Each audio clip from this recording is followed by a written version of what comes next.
So I appreciate everybody coming in. Dreamhack 2022. Really pumped to be here and talking with you guys because I was supposed to be here in 2019 or 2020, and COVID and all that happened. So we finally get to just enjoy being with gamers and just talking about all sorts of stuff with the lifestyle. And I was looking through the panel ideas, and I saw a bunch of how to market your content, how do you get good at gaming, and I'm like, there's a lack of something that I'm very passionate about, and that is just the technology. Because as you see, there's a whole bunch of audio, there's a whole bunch of video, lighting, all sorts of cool stuff that as a content creator, it is super critical and important to understand at least how it works. You might not know what to do to get it working like us here today. But that's why we're here. I'm Turk. I run a YouTube channel called The Turk. I do computer hardware reviews, graphics cards, CPUs, PCs. I'll be streaming over at the content creator booth later tonight. And I've got a great group of panelists here. Can y'all hear okay? Yeah. So why don't y'all take about a minute or two and introduce yourselves and why you like tech.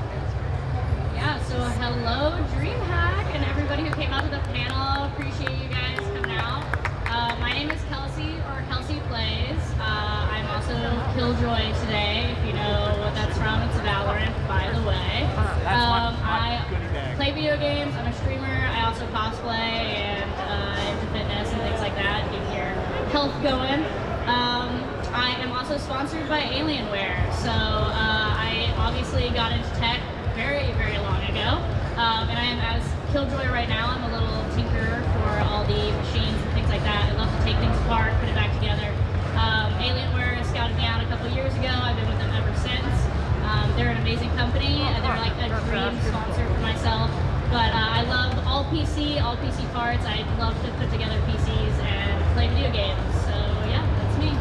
Awesome. Do you have another focus track? Alright, hi. I'm Jack, otherwise known as I Rush the World on Twitch. I'm a variety streamer. I've been really into Valorant recently. Kind of have ties to the old Minecraft community, so love that. Yeah, I really enjoy streaming. I've been in it for a couple years now, and I wouldn't want to do anything else with my time. So I'm a big fan of gaming, big fan of Dreamhack. This is really exciting, and I'm really excited to be here. So, yep. Awesome. CJ Walter Haig. I am not a streamer, but I'm lucky to be on the panel with these lovely individuals. I'm one of the co-founders of Duel Group, which is currently in stealth mode right now, but it's a new marketplace for content creators and professional gamers to connect in unique experiences with their fans. So whether you're a cosplay designer, like we see over here, you could do a tutorial video, or if you're a Valorant streamer, you could play with your fans, and there's a sophisticated AI platform running on top of that, utilizing computer vision and triggers. At the end of those experiences, you get a fully edited highlight reel that you can share to any social platform. So previous to that, I spent 15 years in the advertising industry, and advocating my entire life. Big fan right now playing Tiny Tina. I absolutely love it. So, anyway. Very good, very good. So yeah, like I said, there's a whole bunch of stuff when it comes to technology that's driving this type of lifestyle, these types of events, and I'm wanting to really kind of like highlight some of that stuff. So to me, when it comes to technology, there's 3 different pillars, probably 4, just depending on how you want to look at it. But I always look at things from a hardware perspective, a software perspective, and then also social media, because as we're trying to create content, get our voices out there and our stuff out there, there's a lot of stuff that, we don't understand or don't know. So I wanted to kind of delve into these 3 different topics. So we're going to start it off with hardware. I love hardware. I am AI, hashtag not sponsored. So when I think about hardware and when it comes to content creation, there's 3 different like genres or types of hardware you'll want to get. If you're going to be live streaming stuff, you might need certain types of hardware to enable you to stream at higher bit rates, higher quality settings and all that. But if you're doing something like YouTube, it definitely shifts more from that live streaming aspect to more of the content production standpoint. So you've got cameras, you've got bit rates, resolutions, all that other kind of stuff. But if you're not doing any of those things and you're doing artwork. I see a lot of different creators in the expo. There's all sorts of different types of specifications anyone might want to focus on in content creation. So I really wanted to kind of throw it out to the panel and what is the biggest upgrade that you've ever done for your particular setup? So for me, going from a 4-core processor up to an 8 or a 12-core processor, it definitely improved my content creation. Yeah, so I'm actually going to take it all the way back because I started streaming many, many years ago on a PlayStation. Didn't have a camera, anything like that. I actually started out on a laptop. The processing power was near nothing. Might as well have been a Mac. No hate to Macs, but it might as well have been. It was definitely like my streams were like pixelated. I was trying to play CS:GO. My fans thankfully loved me enough to pay for my first PC. Bought all the parts, built it from the ground up, and ever since then, I've had just a love for building PCs. I help all my friends build PCs now. But then going from the i5 laptop, or it's like probably an i3 to be honest. Definitely an Intel fan. Then going to the i7, of course. That was probably the i7. I think is still in my current PC actually running. The only upgrades that I've really done on it are for the graphics card. That PC though, I do stream with 2 PCs. Now I have my streaming PC and my gaming PC. So the original PC that I built many, many years ago is still rocking and rolling with me. I've taken very good care of that baby. The only thing I upgraded was the case actually. So that same i7 has been used for going on 10 years. And it is still the one that is pushing out my stream to the 1080p quality that I need. The only upgrades that I'm wanting to do, which as you guys know if you're into technology, to upgrade the graphics card, I also have to upgrade my i7. So, but in my Alienware sponsored PC, I've got the super awesome 2080 Ti going. So no upgrades on that, but I do want the 3000s. What about you guys? So let's take it back again. When I was like 14, I took this old HP computer that my parents just kind of wanted to use it for work, and I was like, this is going to be mine now. So I kind of took that over, and I made incremental upgrades ever since. I got like a new case and did all that, and I've been rocking with that since from like 2014 all the way up until like 2020, wow. Like late into 2020. Obviously, I had to upgrade it because there's no way that I could be streaming on like an i3 like that. It was just not gonna fly. So I've been using. I think I got like an i7 in that. Got that off of eBay, and then I used like a GTX 1660 on that for a minute. But I think this was the end of 2020. I had finally got enough money because I was in a Twitch Rivals. And a friend of mine was like, yo, we have this super team.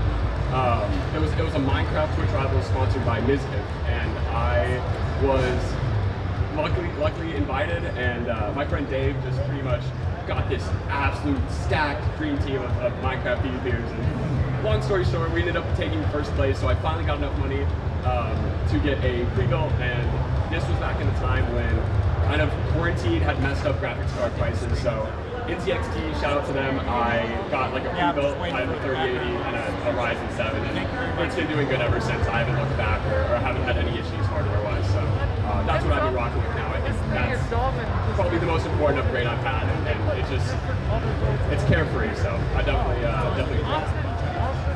Yeah. Me.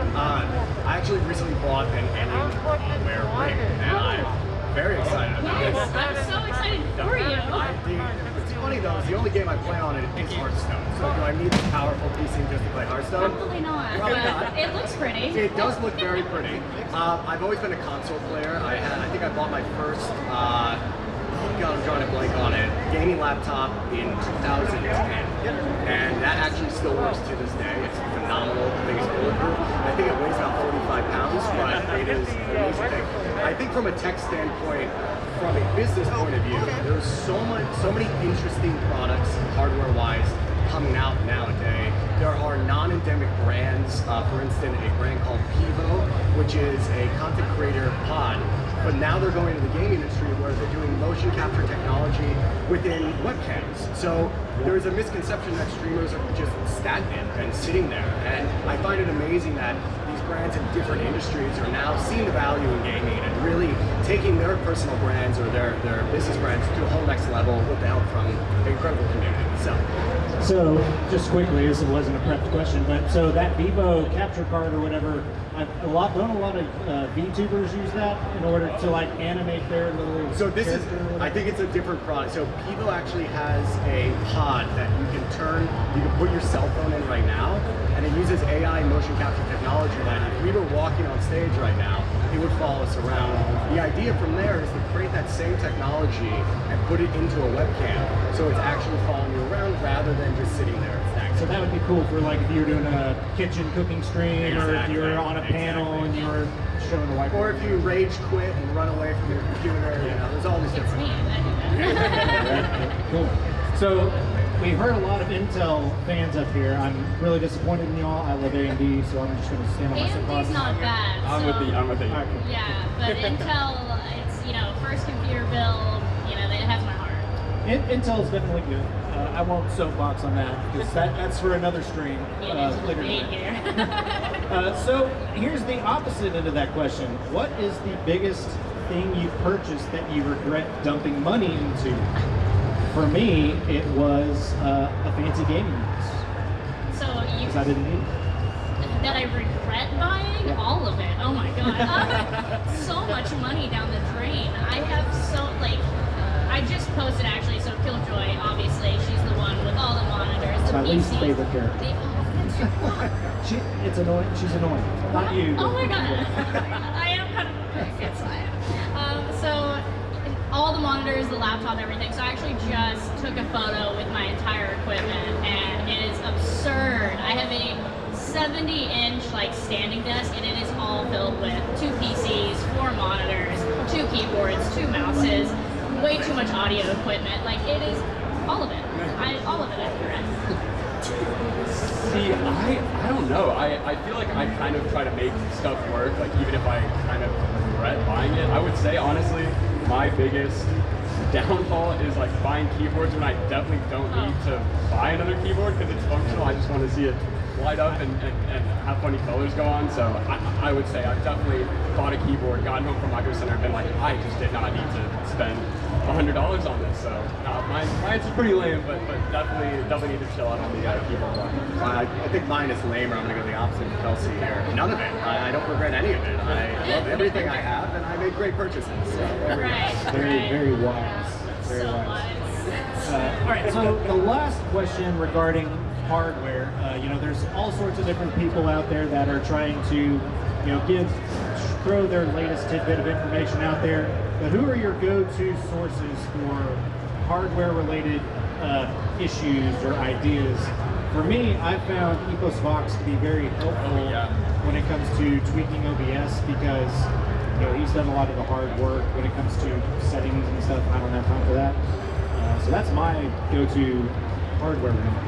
Yeah, usually it's me. I'm not gonna lie. I will sit there for hours and figure it out myself. I also I work in production as well, and content creation. I do a little bit of both. So loving technology and the way I do, I love having issues. Like my most favorite thing is when I log into stream and it's not working, because then I get to figure out how to fix it. So I really don't do the whole YouTube route things anymore, except for when there's a problem with my Alienware PC, and then I just go to them because that thing is its own creature. But any other tech issues, I like to figure it out myself, to be honest, without the help of YouTube. And usually you'll get there. It might take all day, but you'll get there. Wow, YouTube is the first thing that came to mind for me, for sure. I don't think there's anything that's been unanswered that you cannot find on that platform. Any issue you have, you can just go on YouTube, type in kind of a vague explanation of what's going on. Even Reddit too. Reddit also. Funny Reddit. tidbit, I had to YouTube how to cook a Papa John's pizza the other night. So anyway, continue on. You can do all the tech, but when it comes to that is so funny. Yeah, YouTube for sure. When it comes to people I watch, like I casually watch like Marquez Brownlee, kind of like lifestyle tech YouTubers just because they've been in the game for so long, like 10 plus years, and I just like to see their thoughts and kind of their opinions on the kind of landscape and just stuff going on with the current times. So yeah. Yeah, and being new to the kind of hardware world, I would say Jack is my go-to guy whenever I hear a question. Now, jokes aside, there hasn't been anything that has gone wrong with my PC anywhere, but YouTube would be my go-to or Reddit afterwards. But any recommendations of someone I should be watching for valid advice, I'll take that. Yeah, I actually do want to shout out real quick because she's part of the team with me on the Alienware Hive. Her name's actually Nene. She just got recently married, so now it's Nene Tesseract. But they do all tech content, not just Alienware, across the board. I strive to be like them on the team. They are just the powerhouses of technology, and I am following suit because she's a woman in tech, and I love her. And if y'all have any questions, or I think we're streaming right now, they fixed the audio. If anyone in chat has a question, feel free to let us know. We'll be doing a Q&A towards the end. Hopefully we can help you or answer any of your questions. But we're going to move into my Achilles heel of technology, and that's software, because hardware always works, right? Because it's never meant to break. We put a bunch of money into developing it. Software, you go hire a software engineer, they're going to program something that's not ever going to work. Jokes aside, when I'm talking software, when it comes to content creation, I think of, again, 3 different genres of content creation. There's YouTube, Twitch, and digital media. And with YouTube, you're going to be doing a lot of post-production work, so editing software, how do you remix your audio and all that. Then it starts to go into more graphics and more production value types of things. And then at the end of the day, how do you compose your different shots? How do you tweak all the different settings in order to make that post-production work? And then with Twitch, it's kind of the inverse of all of that. You want to make sure your shots are looking good before you hit the go live button, because you can't really edit that stuff unless you got a production crew. Then it goes into graphics, and then editing if you're going to want to do clips, clipping software. That's something I need to work on. And then digital media, if you're not doing live video or any of that stuff, really focusing in on the graphics portion of it and composing your different stuff. So, question for the panel: what piece of software could you just not live without? That's a broad spectrum question. Feel free to take it wherever you want. I mean, I think I speak for probably most people. OBS, if you're into streaming, is everybody's go-to. I will say there was a Streamlabs thing for a while that was down the drain, so OBS it is. But I also, in my day-to-day production staffing that I do for collegiate esports, we actually use a program called vMix.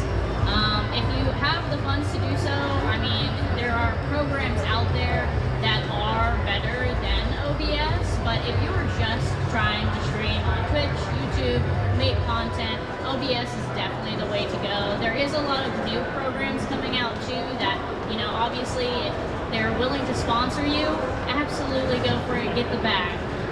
But OBS is just, it's that free software. I'm always looking for free. But again, in my professional setting for work and production, I do use vMix. It is a very quality, high-end streaming service, but it does cost money. So it's interesting my answer, because I like to consider myself a streamer more than a YouTuber, although I do upload from time to time. I could not live without Adobe Premiere Pro, just because of the fact that it's very multifaceted, and if you're going to do content creation, especially live streaming, you have to put your content on other platforms and be able to edit it and make it more flow better, feel better. So you need to kind of spice it up a little bit. Adobe Premiere does that perfectly well. It also is the bane of my existence sometimes, but to be able to just kind of add your own flair, your own again, pizzazz on your content, and just put it up on TikTok, put it up on YouTube Shorts. That is something that is definitely crucial, and everybody who's starting to create content should definitely take advantage of it. So, yeah. So once again, being new to this world, learning more about the industry in general, and filling in those gaps for content creators. and learning about these different platforms, the big focus that we're doing at Duel is actually automating this entire process, whether it's using computer vision, machine learning, and AI, along to the video editing aspects, and then digitally formatting them so you can share them seamlessly across the board. I think a lot of people really want to get into content creation. I mean, there's big gaps when it comes to pro gamers and teams connecting with their fans and so on and so forth, but for younger individuals trying to get into content creation, there's just so much information out there that it's very difficult to grasp, very difficult to understand. So I think what we really love to do is make it like a nice stepping point as an introduction to content creation, and then going that extra mile and providing education and information for these other services. Yeah, and I think that leads into the next question, and Kelsi, you kind of touched on it as well.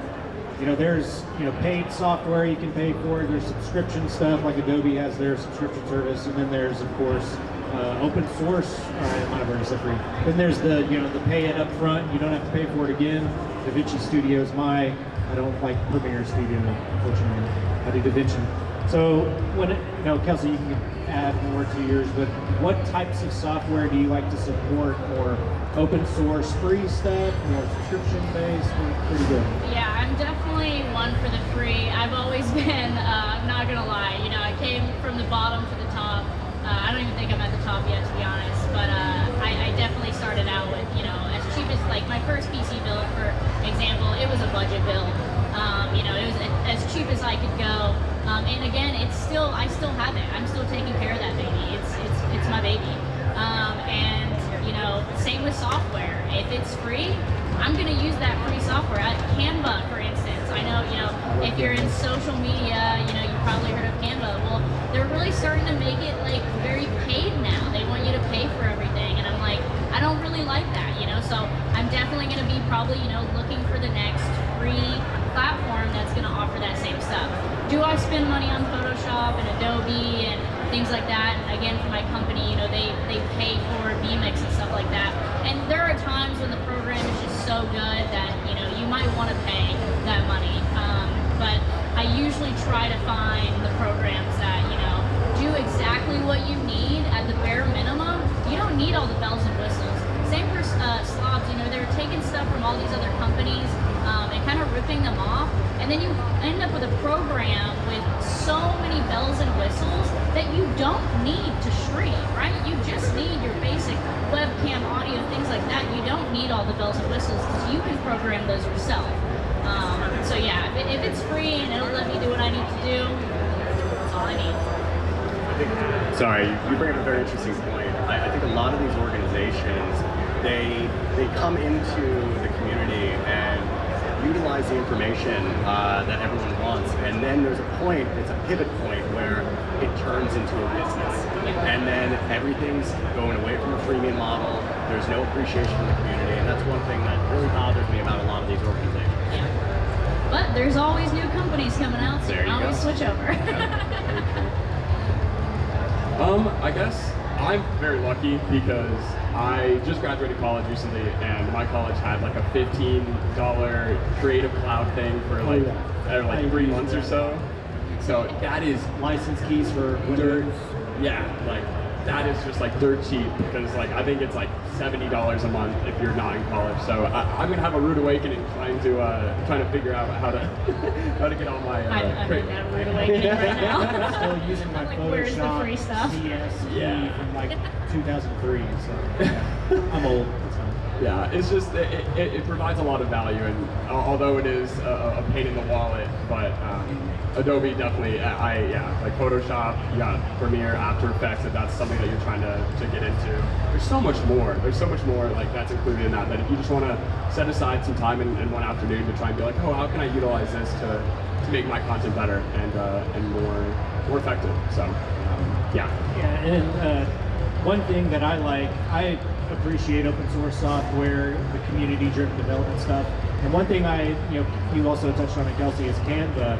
They sure do have a lot of paid stuff, but what I like to do is use GIMP or other GNU software, and then just use the free Canva to like put text on stuff, because it takes time to put on the shadows and the Yeah, I will use multiple programs sometimes just to make sure I get a free product at the end of it. Because I'm like, you know, instead of using that paid one, maybe I'll do the background in this, program so it's moving, and then I'll do the text in this program, and then add it all together, maybe in Paint. I don't know, whatever I can do to make sure it's free. But the end product always looks good. So. Yeah. Cool. So last question with the software. I'm really interested in what y'all's most jankiest software fix for a problem has been. So for me, Voice Meter Banana is the bane of my existence. I hate Voice Meter Banana. And oh my god. I did a 2 PC setup for a while, or 1 PC setup, and it got super jank. I ended up getting one of these Behringer audio mixers, and it was like night and day, solved every problem. Well, what's like y'all's jankiest setup y'all have ever had to do? My whole setup. Focus on the software. Yeah, for software-wise, to be honest, I'm kind of drawing a blank because it's all pretty messed up. Virtual cameras or anything? Yeah, trying to share video to 2 different programs?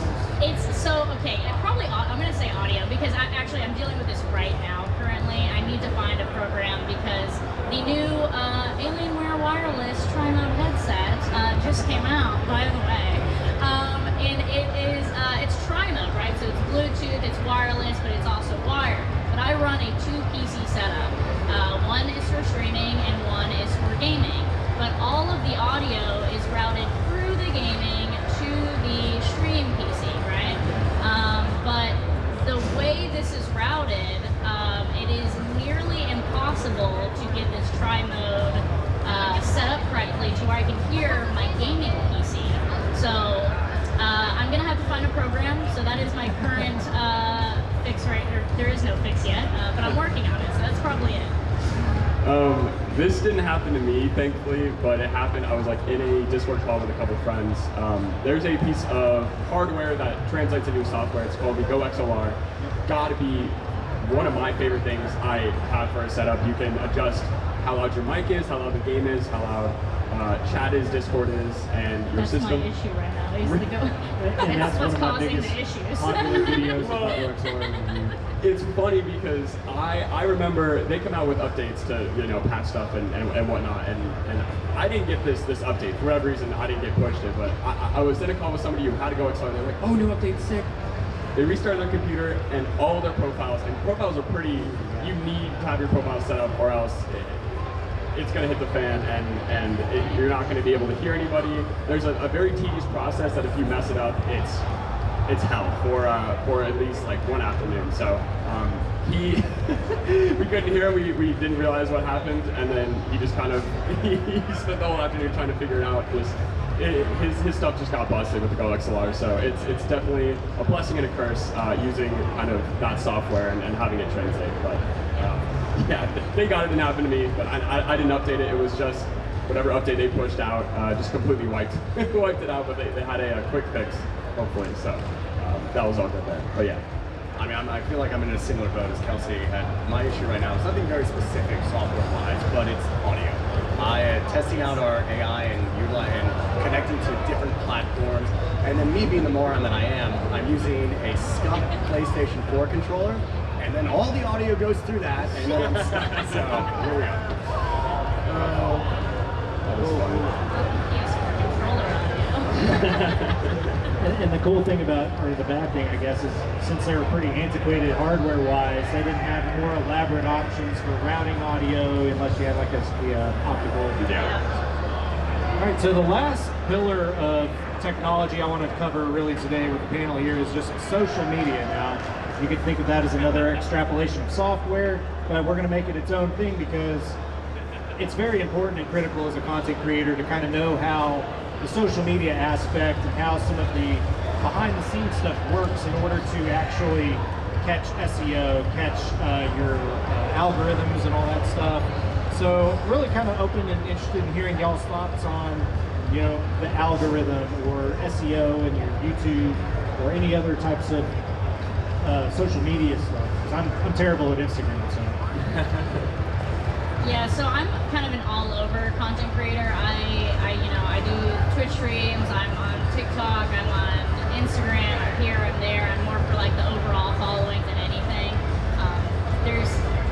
thing is, you know, as much content as you can get out, push it out. But I will let you move into the YouTube stuff. See, it's very interesting, and I don't have everything figured out when it comes to YouTube. I think what is nice, and that you're just now getting into the game in this day and age, is that there are people, I think of Mr. Beast comes to mind, that have like gamified YouTube in a way when it comes to how do they position their thumbnails, what are they making a video on, what does the first 30 seconds look like, and you can study up, like you could probably, there should be like a major in college or something, like I wish I would have studied like YouTube SEO and stuff like that, but there's a ton of resources out right now where you can figure out how to make your thumbnail look better, how to increase the watch duration within the first 30 seconds, because those are just very important parts of YouTube that I feel like if you're just getting into it, you might not really think about, or your most interesting part of your video is in the last kind of bit of it and people aren't interested enough to watch it all the way through.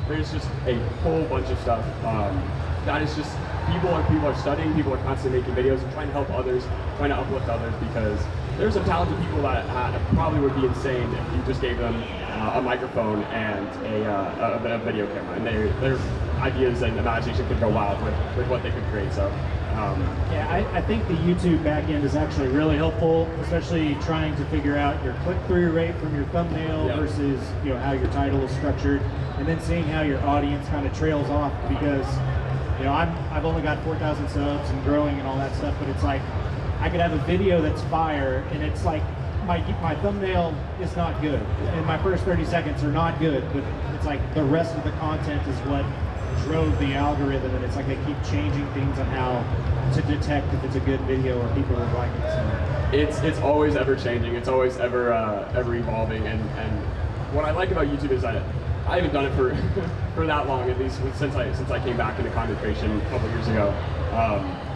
But the idea is that you start from the bottom and then get to the top, and each video you create, you learn something, you take something away from it, and you take that knowledge with your next video, and eventually just become better and better and better, and that's exactly what YouTube is trying to get people to kind of do, and we reward them, so yeah. Yeah, I mean, listen, social media is an ever-evolving beast. It's always going to be there. It either is a massive transformation or small tweaks as we go on. And it's not just this industry.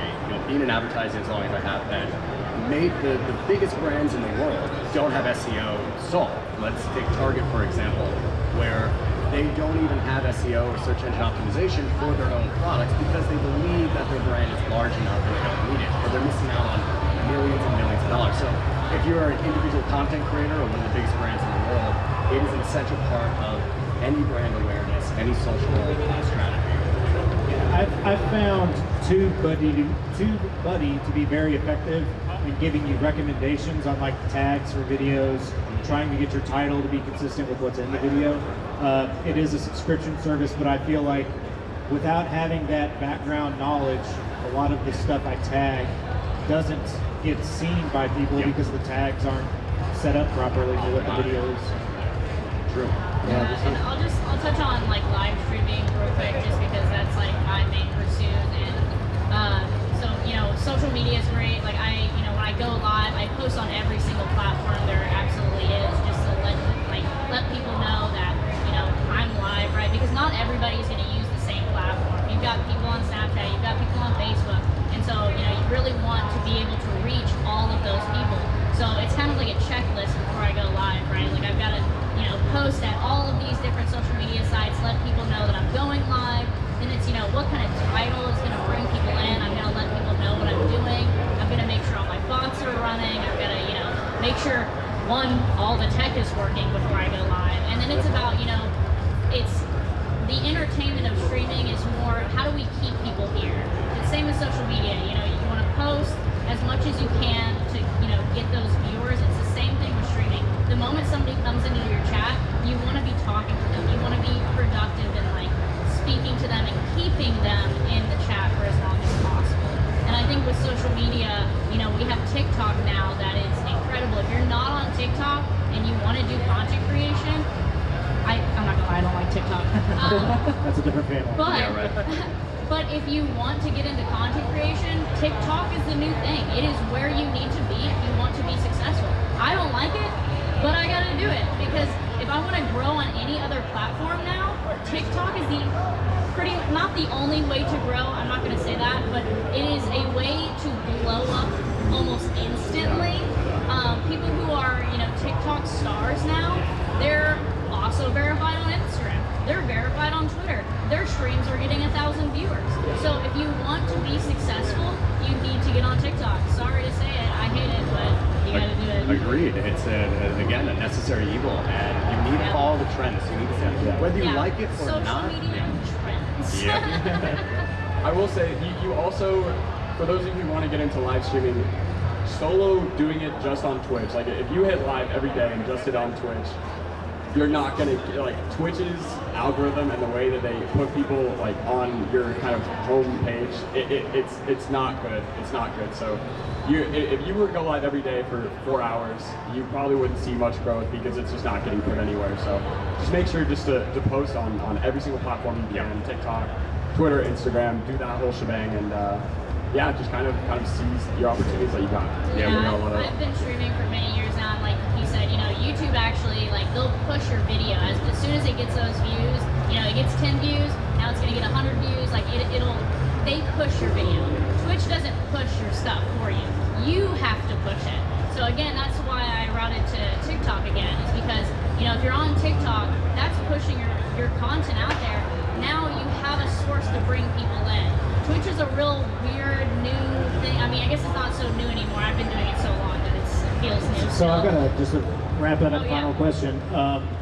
So have you tried streaming to TikTok? Because I follow a few different people that have their video and it's just like them staring into the side of the computer. It looks really So, weird. funny thing. How would you, technology-wise, improve on that format so that Yes. it's not just staring at someone's side of their face? Yeah, so actually my first TikTok stream, believe it or not, I love Star Wars. I went to Disney Star Wars and I built a little bot, an R2-D2, and I live streamed it to TikTok. So that's my first time live streaming. I built a bot. It was really awesome. I love R2-D2 and Star Wars. So, but one of my friends actually, his name is Overflow on TikTok. He's close with FaZe Clan and stuff like that. One of my really good friends. He actually is he's been paving the way for TikTok for them for a while now, and he's grown accounts into the millions. His account is into the millions now, and he has started live streaming because they're really trying to push TikTok live streaming now. So they're trying to take over in any place they can, which obviously includes live streaming. Ways that you can do that is you can actually set up your stream to a multi-stream, which, going back to programs almost too, it's, there's multi-streaming programs. You can stream to YouTube, Twitch, TikTok. I will say Restream IOs are good. yeah, it is paid now though, so I'm looking for other stuff. But yeah, you Just can need to use learn that. RTMP and do it yourself. Exactly, I'm working on it. Yeah. I will say you do need to be careful though, because each platform, especially Twitch, has a lot of hidden rules in your contracts that you need to be aware of. Twitch is actually, I think, the only one. Everybody else is pretty cool with you multi-streaming to multiple platforms, except for Twitch, especially if you hit affiliate, which is why some people don't accept the affiliate contract, because in that contract is hidden that you cannot multi-stream to other platforms. Yeah, there's but a there are 24-hour yeah, there is ways around it though. So That's like a black market panel. Yeah, I was gonna say. Just some tricks you should know by the about way, market panels. got all the details. All right, well, that's the main topics that we had. I'll go ahead and give you guys, a minute or two to outro and to plug yourself, and then we'll be taking any Q&As from the people in the audience. Or Yeah, so again, I'm Kelsi or Kelsi Plays. You can find me at twitch.tv/Kelsi, Kelsi, and then discord.gg/Kelsi, Kelsi, and then that's Kelsi Plays otherwise. So follow me. I'm Jack. I rush the world. IRUSH the world. I'm gonna try to go live a lot more often.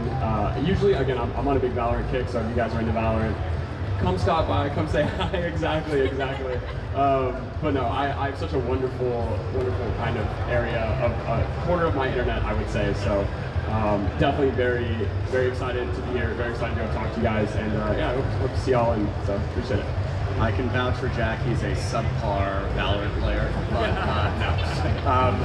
once again, CJ Walter Haig.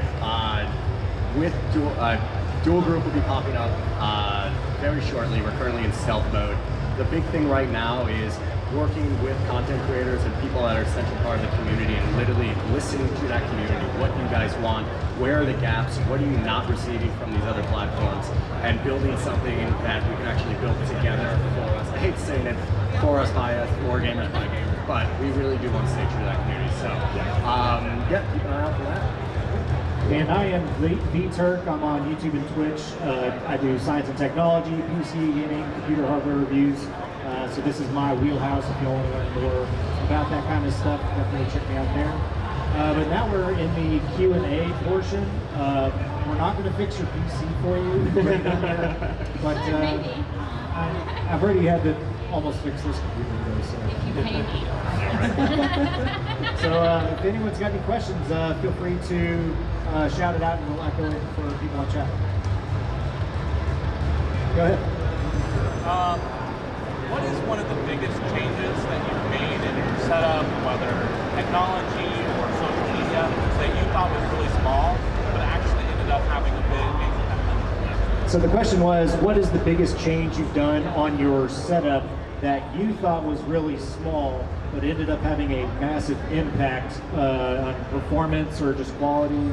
Yeah. I can take this. It's very simple, and it's something that I didn't realize had such a big impact. Once I went from a webcam to a DSLR, it's kind of grainy and stuff, and it doesn't really look that great. I have like a pretty dark room.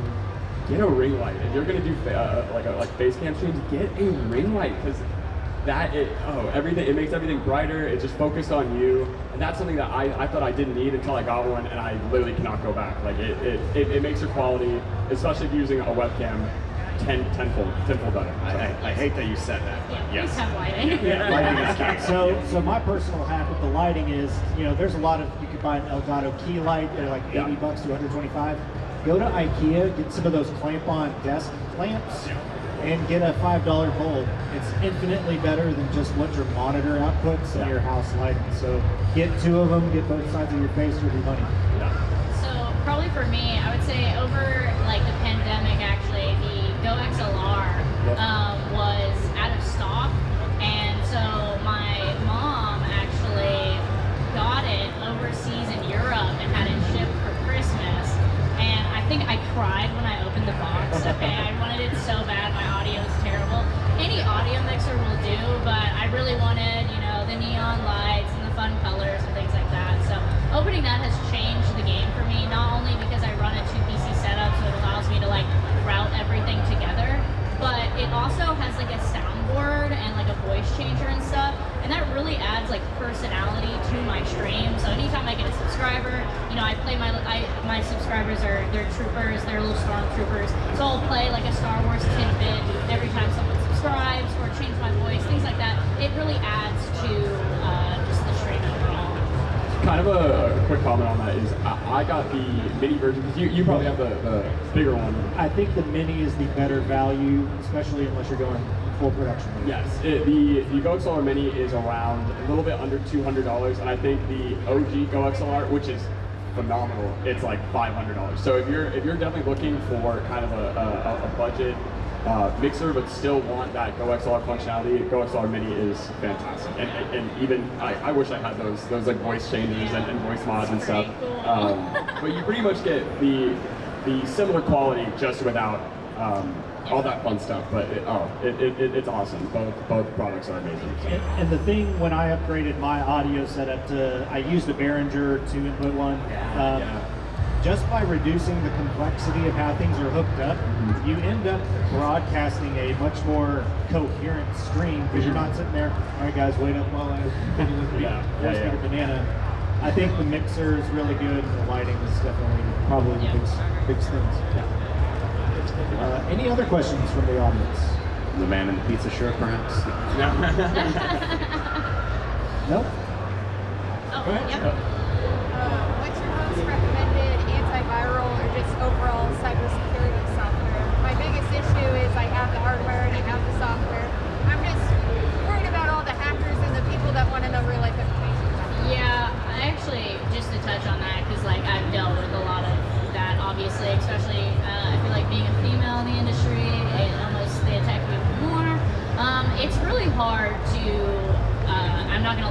if somebody wants your information on the internet, unfortunately, they're going to get it. It's better to more so get like identity theft protection more so than anything. But just a good roundabout thing. I really like C-Sweep. I don't know if you use that. It's really good. Cleaner, like virus thing. But yeah, it's hard to prevent that. If you're gonna put yourself out there on the internet, it just like comes with its territory that people, if they want it, they're gonna get it. Unfortunately, there's no way to really protect yourself. Yeah, I think it's less of a preventative measure and more of the protection after something happens. So. Yeah, to add on to that, it's more of a don't click that link type of mentality you have to adhere to. It's more of a you protecting yourself. Like you, like my name online, you can't find it anywhere. So like, I mean, you can actually, you definitely can. I lied, but I don't intentionally put my name anywhere, or I don't. You know, I've changed my name on a lot of platforms where like my last name isn't my last name. You want to make it harder for people. You don't want to just give them the information essentially. One of the I have Amazon wish lists are a thing. One of my partnered as I was working with Stream Gifts. I'm now with Throne. Throne is the like new gifting platform so that people can send me gifts or food or whatever, but it protects me and it also protects the viewer that is sending me something, right? So I can't go back and find their information. Maybe if I was, something, I don't know why I would maliciously do that, but it protects both ends because they're the middleman essentially to my address and my personal information. And to add on to that, if you're content creation and you're streaming and stuff, definitely keep in mind on the details of the stuff that's on your screen.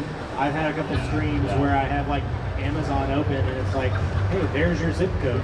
It's like, okay, note to self, go log out or use a different browser altogether when I'm trying to. Also, if that does happen, just delete the VOD. Yeah, immediately end stream, never happens. End the stream, delete the VOD, you're good to go. Yeah, I've posted my phone number many of times and I was like, oh yeah, VOD deleted, oh god. Oh yeah, the whole little copy and paste. You try to paste something and there's my address. Great question. All right, any other questions in the audience or online? You did have someone tag you. Schmods. They just tagged you. Any other questions, comments, concerns? Go for it. Yeah. What bots do you guys use for your chat bots? What bots do you use? What bots do you use on Discord or on stream or any of that stuff? That was one of the questions I had for the software section. Yeah, I'm actually still using, don't hate me, Streamlabs chatbot. I think I use MooBot. The little kitty cat one. I was using Nightbot and stuff. I'm trying to transfer. It's hard because like all my stuff is in that one, right? So I've got to find another program that is free that I can move all my stuff over to. So I'm currently working on that. But that one was just such a nice program because I could do everything within that bot. Whereas like I haven't checked with Nightbot yet, but Nightbot was like falling behind with all the capabilities and things that I could do, because that one also links to Discord as well. And on Discord though, it's like, I don't know if you guys know, but it's like the YBX. Oh yeah. Plus X or point XYZ or I'm so sorry, I don't know the like acronym of it, but it's like YXBYX or something. But it is probably one of the best Discord bots you can get because you can make essentially your own bot. So I have the Meister Army, and I have a Meister Army bot within my Discord server that actually runs everything. And you can actually code into it if you want and make it do things that like you want it to do. So it's a really good bot. I'm sorry I don't know the acronym of it. I am a big fan of Stream Elements and their bot system because you can customize whatever your bot's name is. So you can just make it, if you make a Twitch account, you can pretty much connect it to. Mine is called iRushBot. People have made like kind of drawings of like what iRushBot would look like, and it pretty much just like if you have a question or if you do like a command, it'll talk to you in chat, and it's all fun. It's nice to kind of have that ability to not just have Nightbot or MoveBot like have it be common. You can kind of create it and change its name, which is a lot of fun. When it comes to Discord, there's a lot of bots, and again, I don't know the exact like name of it, but when it comes to some of the abilities of what I've been able to do is we had a Minecraft server, like a sub server, and I use my bot to pretty much like whitelist. Like if you were sub, you would be put in a channel, you could get yourself whitelisted, and it would automatically do it, give you the IP and all that stuff. There's a lot of interesting, really cool stuff you can do with just Discord bots, and I think I actually made my own one, which is, again, YouTube is your friend. It's very easy to kind of look up how to do it, and Discord makes it pretty easy. So if you want any bot to do anything for you, it's infinitely possible with Discord. I found learning to program a bot using Python for various different things. I had a thing that would track people and count how many people come into my stream for a month. But it's definitely a good learning opportunity to just build your own. But there's plenty of other good ones out there. Yeah, and you can actually find those codes online. There's like a whole library of Discord like servers, but then there is like a library of codes that people have already made that you can just copy and paste and like edit the type of to what you want it to be. All right, one last question. I think we need to flop over to the next panel. When you get big enough, how do you find other talent to help you out with yourself, like editing videos or anything else, or if you just don't want to do it yourself, like I don't want to Photoshop. Yeah, I'm actually in that. Yeah, go ahead and say that. So the question was, when you get big enough, what's the best resource or way to find people to help you produce some sort of aspect to your stream, be it a director, graphic artist, or editor? I think yeah, so I'm actually in that boat right now, to where I'm like getting big enough to where one, I don't want to do it. Kind of lazy. I want to focus on live streaming. That's my home. That's what I love doing, and so I obviously want to put all my time and effort into that. But YouTube is that's when you make it on YouTube, you're like, oh, I'm good. Like I can go buy a mansion or something, you know. So I want to get into the YouTube game, and in order for me to do that and not suffer with my mental health, I need to have somebody edit those videos for me. So if any editors are here at Dreamhack, I need you. But the problem too with that though is is you've got to find an editor that is like you and that is going to produce content that is, I have tons of friends that do YouTube and they're in the millions, and they've offered me their video editors so kindly, so nice of them. But I do the trial runs with these editors, and it's just not what I want. I'm a meme. I mess up all the time. I want it to be funny, and it's really hard to find editors now that will do that really memey cringe stuff. So it's a battle for sure. It takes a while. It takes a lot of almost interviewing people, right? Because you want to find somebody that's gonna fit your content, because you want them also for the long term, right? You don't want to just have. You don't want to go on, was it Fiverr and Fiverr and book a person for a video every time you need a video. I want somebody that's going to be my editor, that's going to be there. That every time I have that video, I'm going to send it to them. I'm going to pay them. It's going to be good to go. So it's a process, but I'm working on it. Yeah. When you're in this space, networking is definitely key. And I have a friend who edits, but it's also like a content creator, so you can do both that stuff on the side. And yeah, I was gonna bring up Fiverr, because that is just, if you're really starting from the bottom, you could do that. But yeah, it's I guess what I struggle with is that I don't necessarily love editing. I really don't. I would rather be live streaming, kind of exactly like you said, Kelsi, and I guess I kind of struggle with making sure that their time is adequately paid for, because editors have a lot of work to do. They have their work cut out for them. So I'm currently not at that place yet. It's definitely a grind when you have to get up to kind of like, oh, I have excess income that I can throw, and have YouTube kind of be like an automated process, which is the dream. That is the absolute dream. But Yeah, I don't know. I would say how you find editors is definitely through the people that you know, because they will probably have somebody in mind, and that person might have somebody else in mind, and down the rabbit hole you go. But yeah, I think that people just want to find work that is not scarce, not limited, and yeah, all that good stuff. So yeah, I would just say just keep networking, and you'll definitely be able to find editors that are down to work for you. Yeah, and that goes for, I mean, networking to find, you know, photographers, all that. And as you network, you know, like I said, a lot of my friends in YouTube, you know, they'll happily, you know, give out names, but it's all about who's gonna help you make the content you want to make, right? So that's another really important thing. You don't want to just take on anybody, right? I did do the Fiverr thing for a while, and it was, you know, it just wasn't what I wanted, and it got to the point where it's like, okay, I could be editing these myself, but I don't have the time, right? I don't have the time, the effort, the mental health to do it. So yeah, it's a grind. Yep. So I think that's going to be it for the tech in content creation. I appreciate everyone coming here, and I appreciate my panelists for joining me talking about this today. You'll see a lot of us walking around. Make sure you come say hi and see for a stream. But thank you all. Hope you all have a good dream. Take care. Thank you. Yeah, we should